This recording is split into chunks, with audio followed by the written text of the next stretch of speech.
bueno es el Señor. No cabe duda que tenemos un Señor excelentísimo.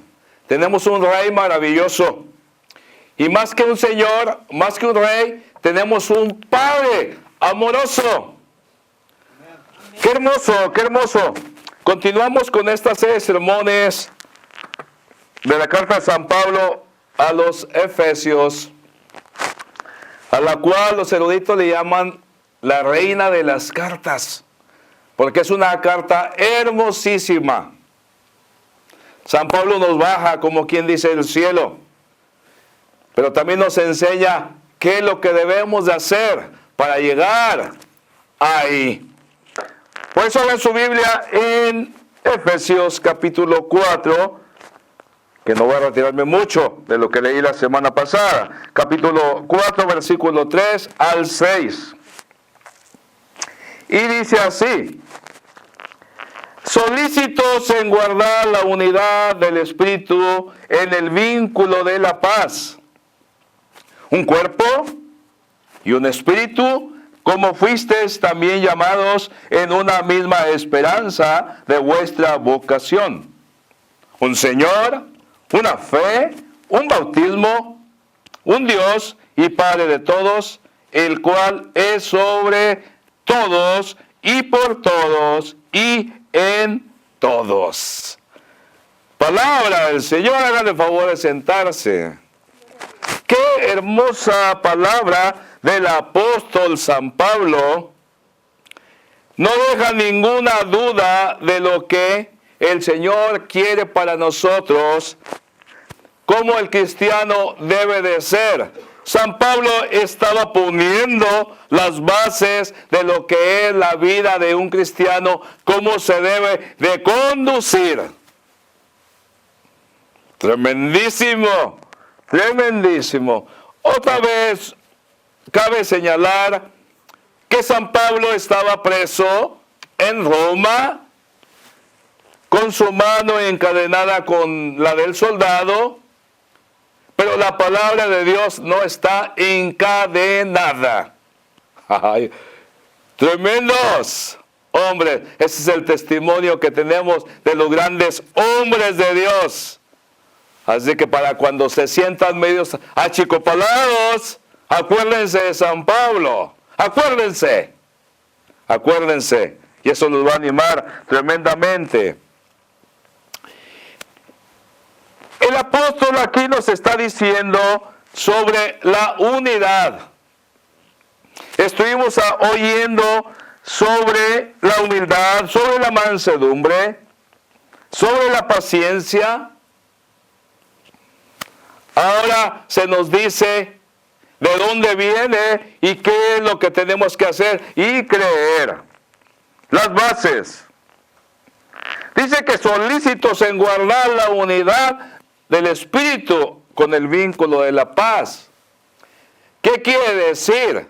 Que yo tengo que correr, tengo que ir adelante, tengo que buscar siempre el tener paz, unidad con los demás. Tengo que estar al tanto, no tengo que esperar a que el otro tenga paz, que tenga la unión con los hermanos. No tengo que esperar. Yo tengo que ser solícito en buscar la unidad a toda costa. No es fácil, ¿eh? No es fácil guardar la unidad, porque eso requiere de esfuerzo, requiere de coraje, requiere de misericordia. Lo cierto que el apóstol nos dice que seamos solícitos en la unidad. En el mundo no hay unidad. Cada quien es único, autónomo, cada uno. Las naciones a todo nivel. A nivel de imperios, a nivel de nación, a nivel de familia, a nivel de gobierno, a nivel de escuela, a nivel de universidad, a nivel de iglesia. como que cada quien quiere ser individual, pero no, somos llamados a la unidad. A la unidad, somos llamados a ser uno. De hecho, a través de la historia, vemos en las películas, leemos libros sobre cómo vivió la gente en el Antiguo Testamento, cómo vive en el Nuevo Testamento, en el tiempo de los gentiles. Miramos las guerras, los imperios, cómo se levantaron, cómo querían unificar naciones, por supuesto que sometían y que anexaban a su reino, y todos querían una unificación, una unión. Y a veces lograban hacerlo, pero esa unión no duraba porque había sido fundada sobre la sangre, sobre la violencia. La clase de unidad, la que está hablando aquí San Pablo, es con el vínculo de la paz. De la paz. Tú no vas a tener paz conmigo si yo te ataco. No va a haber unidad. Dice, habla de la unidad. Una de las bases. Y para que haya unidad, ¿qué es lo que vamos a hacer? ¿Qué es lo que hizo el Padre? ¿Qué es lo que puso el Padre? Pues nos dice aquí que somos un cuerpo. Somos un cuerpo. Y como somos un cuerpo, tenemos que estar unidos. Un cuerpo, imagínense, con unos miembros desmembrados. ¿Podrá el cerebro, podrá tener control sobre esos miembros? No puede, imposible, imposible, no puede. Somos un cuerpo. Muchas veces podemos decir, ay sí, oímos, y esta es la iglesia verdadera. Oímos por allá otra, y dicen, no, yo soy el de la verdad. Oímos a alguien más, y dice, no, nosotros somos los verdaderos. Y otro dice, no, tú fallaste, tú te quedaste atrás. Yo soy el de la verdadera iglesia. Entonces hay una bola de pleitos y en resumidas cuentas, ¿qué le dijo el Señor a la samaritana? Que buscaba adoradores que lo adoraran en espíritu y en verdad. No es en este monte, dijo el Señor Jesús a la samaritana, no es en este monte, ni en Jerusalén, que era donde estaba el templo, sino el Señor busca adoradores que lo adoren en espíritu y en verdad. La verdadera iglesia es la que comienza en Pentecostés, irá al final de los tiempos, irá al final de los tiempos. Esa es la iglesia que ha nacido andando de nuevo. ¿Qué le dijo Juan en el Evangelio de San Juan? ¿Qué le dijo el Señor Jesús a Nicodemo? Tienes que nacer de nuevo para mirar el reino de los cielos. Entonces la iglesia se compone de todos aquellos que han nacido de nuevo. Oiga, no somos exclusivos. No es que esta iglesia es exclusiva o aquella iglesia es exclusiva. Todos conformamos el cuerpo de Cristo, nos guste o no. Ahora, entonces todos son el cuerpo. No, no todos son el cuerpo. El cuerpo es aquel que vive la fe. Es aquel que ha creído, que ha recibido a Cristo en su corazón. Esa es la iglesia. Esa es la iglesia. No es precisamente porque es una institución que fue inyectada y fue inmunizada y fue señalada y con todos los miembros y los que han de entrar y que se van a salvar. Así no trabaja. Por eso siempre digo yo que la iglesia es todo aquel que ha vuelto a nacer, donde quiera que esté, en cualquier denominación, pero que está siguiendo en realidad lo que es seguir al Señor Jesucristo. Y las señales tienen que verse. De lo contrario, no somos iglesia. Por muy pequeña o muy grande, no somos iglesia.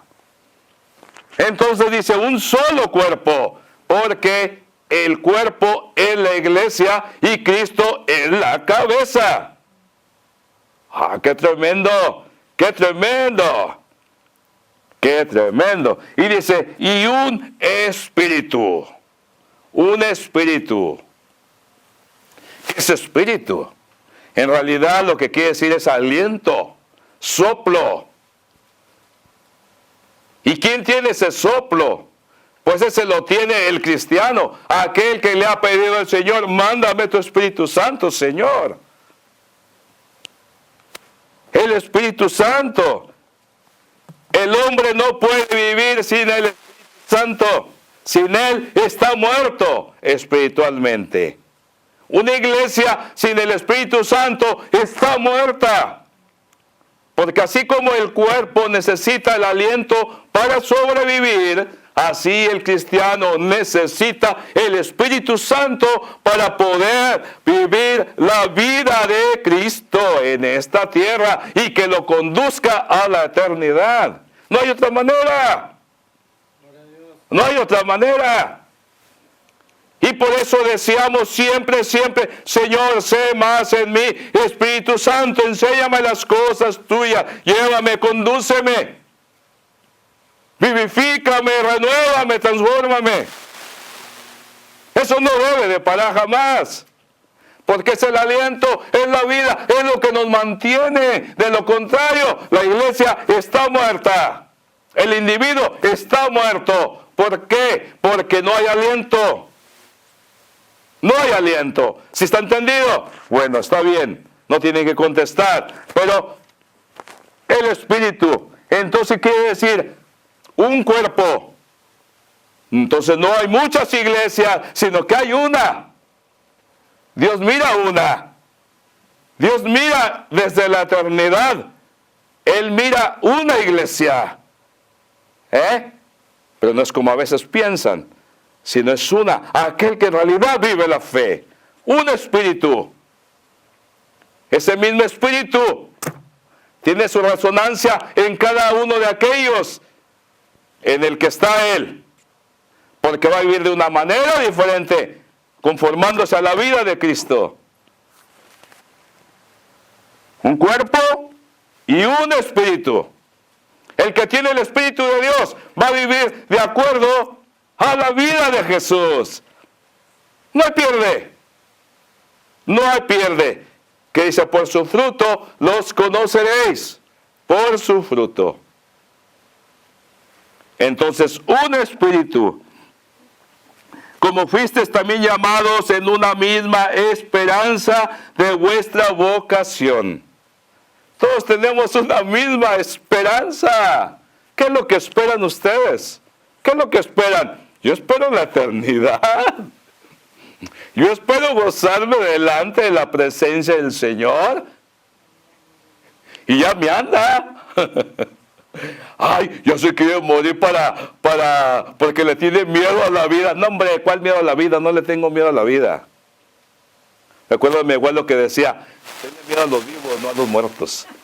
Entonces, hay una cosa, no, la cosa es esta, que digo, ya me ansía, porque todo aquel que en realidad ama al Señor, ansía estar con el Señor, sin despreciar lo que está abajo. San Pablo quería estar con el Señor. ¿Por qué? Porque había conocido la dulzura, la grandeza, la misericordia del Dios vivo. Por eso quiere estar con Él. ¿O a poco ustedes no? ¿A poco ustedes cuando se les ofrece algo aquí mejor en esta tierra, a poco no lo quieren? ¿De quieres cambiar de casa porque esta casa está mejor? Sí. ¿Sí lo quieren, no? ¿Quieres un carro mejor? Sí. ¿Que no quieren una mansión más grande? Sí. Pues yo también quiero una mansión más grande. Quiero una mansión grandísima. Y allá la tengo, me está esperando. Y dice, ¿qué me da el Señor una? Pues no le digo que no. Pero en definitivas, mi vista está puesta allá.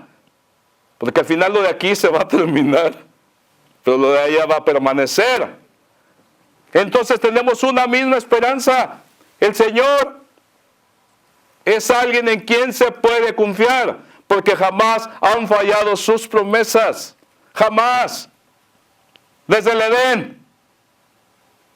se dijo que vendría uno que iba a aplastarle la cabeza a Satanás, a la serpiente. Y llegó Jesús.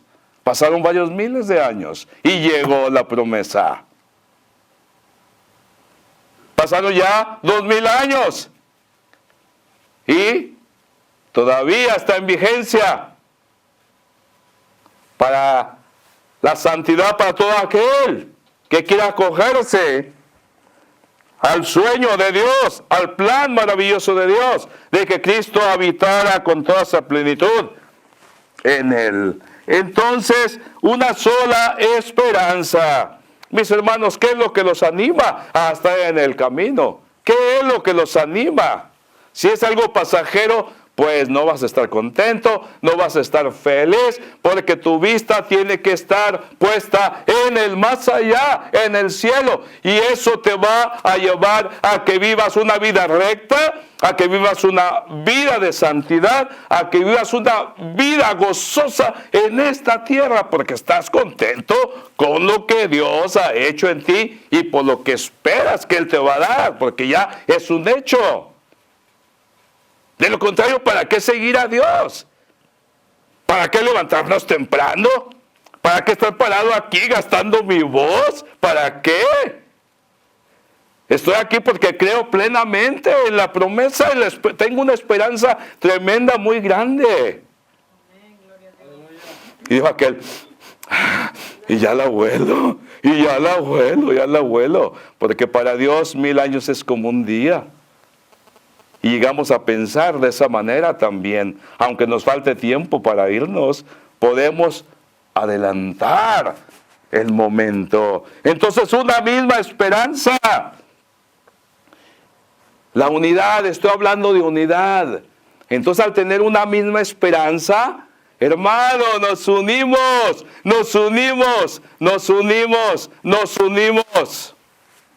Estoy hablando de unidad, ¿eh? Y dice, porque esa es la vocación, la esperanza de vuestra vocación. La esperanza de vuestra vocación. Hay un premio por la vocación que escogiste. Y dice, un Señor. ¿Qué quiere decir? Que no hay muchos señores. No hay muchos señores, un solo Señor. Amén, gloria a Dios. Cómo me gusta esa película de Lord of the Rings, El Señor de los Anillos. Me gusta, la hizo unos hombres cristianos, pues el significado es tremendo. Pero me gusta mucho esa palabra, Señor. Porque, ¿saben en griego qué es lo que quiere decir Señor? Quiere decir amo, dueño. Por eso dicen allá es el Señor de las tierras aquellas, es el amo. Así que es lo que quiere decir en griego.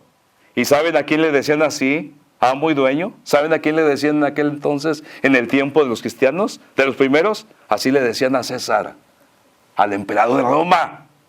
Era el amo, era el dueño. ¿Qué quiere decir? Y la palabra griega, para que no la sabes, Kyrios. Entonces, nosotros tenemos un dueño, un amo maravilloso. Y este reino cambia, como los Césares, que cambiaban. Y muchos de ellos eran homosexuales, pero eran reyes. Imagínense, nosotros somos hijos de rey. Y qué bendición tan grande. Entonces un Señor, solamente hay uno, un Señor. Como que nos está hablando de la Trinidad, ¿verdad? Una fe. Ay, no, pues que yo tengo el credo mejor. No, pues que esto es lo que creemos, mira, y hasta en libritos lo tenemos. Hay muchas denominaciones que tenemos el cuadernito, el librito a un lado. Este es mi credo. Este es mi credo. Dios no se limita a los credos hechos por el hombre. Lo que Él quiere y lo que anuncia aquí sobre la fe es que incondicionalmente amemos a Dios de todo corazón en todos sus estatutos. Eso va más allá que cualquier credo que formules. Más allá, una sola fe, un bautismo. Yo cuando fui a Jerusalén dije, pues, yo tengo que bautizarme allá. En ese momento no hubo quien me bautizara, yo me metí y me aventé agua ahí en el río Jordán. Dije, ya estoy, y ya, de grandote, de viejo. No estoy viejo. Es una bendición tremenda, mis hermanos. En aquellos entonces, el bautismo, la gente, por supuesto, cuando comienza el cristianismo, la gente era pagana. No conocían a Dios. Llegaban y eran bautizados, confesaban. Era una confesión de fe. Era una confesión de fe. Pero ahí no dice la escritura que venían con niños chiquitos a bautizarlos.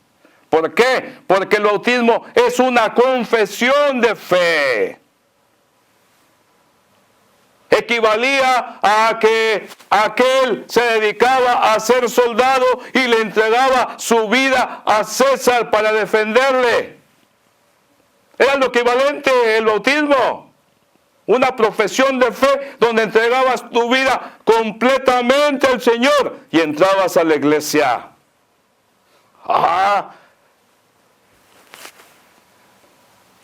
Vayan a los escritos.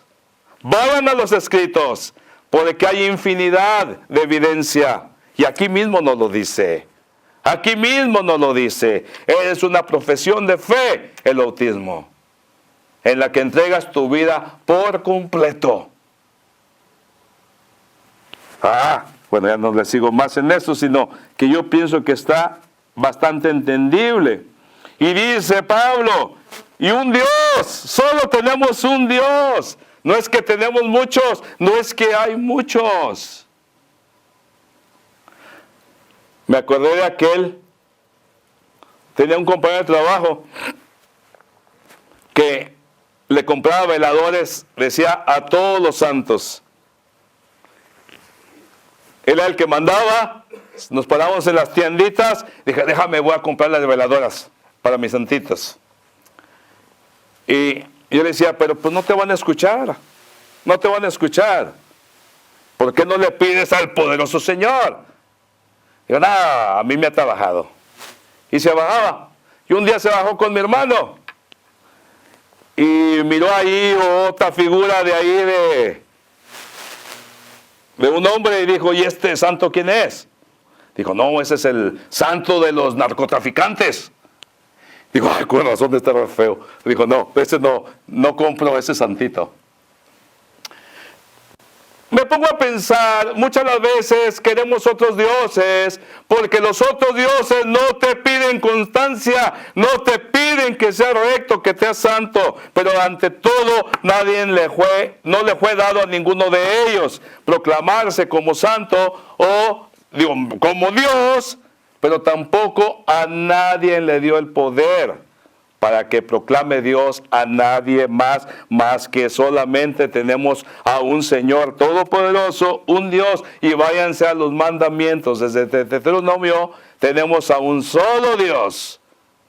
Y es lo que el canto de los judíos, el Shema Israel, es lo que dice, escucha Israel, escucha, tu Dios es uno solo. No es que hay muchos, hay un solo Dios. Y como hay un solo Dios, y dice, un Dios y Padre de todos. Y como es un Padre, es más que Rey, es más que dueño, es Padre, es nuestro Padre. Entonces, como es nuestro Dios, un solo Dios, entonces son los mismos intereses, los mismos deseos que debemos de tener nosotros los hijos, unos mismos deseos. Tenemos un Señor que vela por todos, por igual, No quiere decir, ay, que estás en esta institución, estás en la otra, a ti te voy a amar más, a ti menos. No, Él es justo. Él es justo.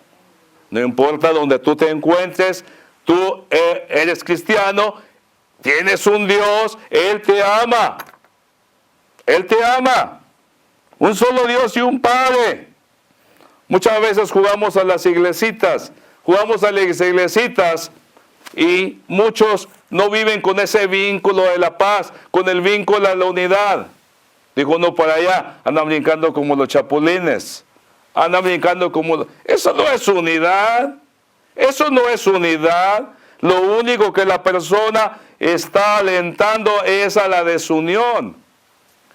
Pero en realidad yo he aprendido una cosa, que yo debo de guardar la unidad porque eso es un mandato de Dios. Y sin unidad no se va a ningún lado.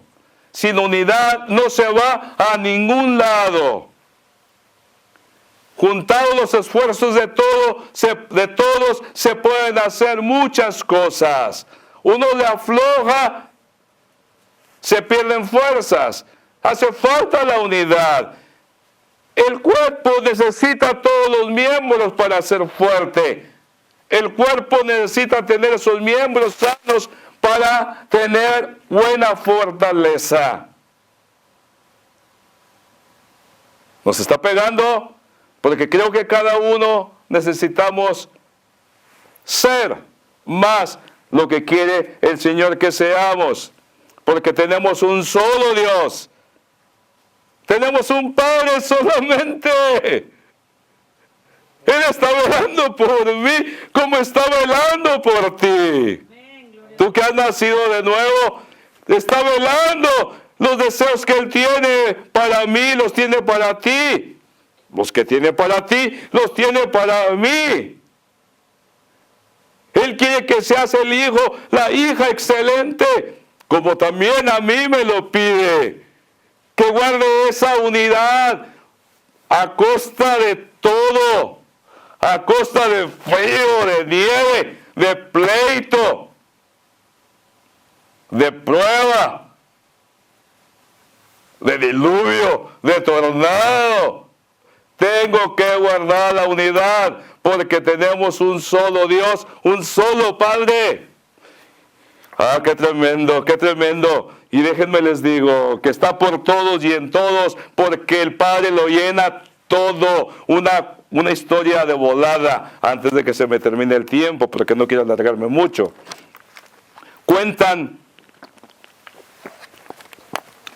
que en una cierta tierra muy lejana, una tierra muy lejana que se llamaba Tebaida, esta la cuentan unos monjes, es una leyenda, yo no sé si es cierto o no, una leyenda en la que cuentan estos monjes que había un pozo en los confines de esta tierra, un pozo donde el que tomaba el agua jamás volvía a tener sed. Y entonces, ¿qué es lo que pasó? Lo curioso es que no sabían dónde estaba este pozo, pero un día un erudito indagando en los archivos encontró el mapa donde estaba este pozo y entonces dijo, voy a ir.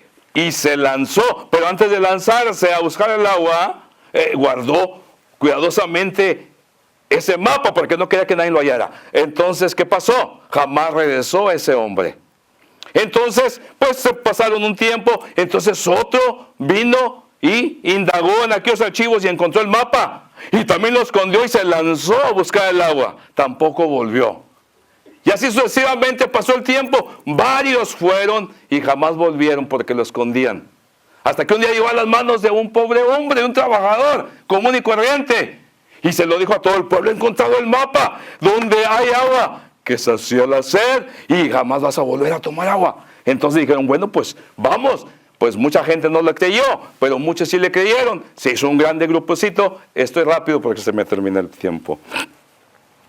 Resulta que van a donde está el pozo y lo encuentran, mientras en el camino, como era caluroso en aquel desierto, iban compartiéndose el agua y lo que llevaban cada quien. Entonces cuando llegaron se encontraron con un problema, porque antes cuando llegan ven que estaba rodeado aquel pozo lleno de centenares de esqueletos. que no habían llegado a tomar el agua. El problema era que estaba muy hondo y no tenían mecate para sacar el agua. Aquellos pues habían caído ahí. Entonces lo que hicieron, empezaron a reflexionar y entonces llegaron a la conclusión: vamos a romper nuestra ropa, parte de nuestra ropa, y hacemos un mecate larguísimo. Así lo hicieron, consiguieron ahí un botecito y sacaron el agua.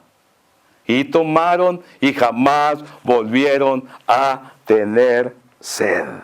Este pensamiento lo leí y termina con esto: cuando nos damos las manos, unimos las fuerzas y creamos unidad. No hay fuente que no podamos alcanzar, ni sed que no se pueda saciar.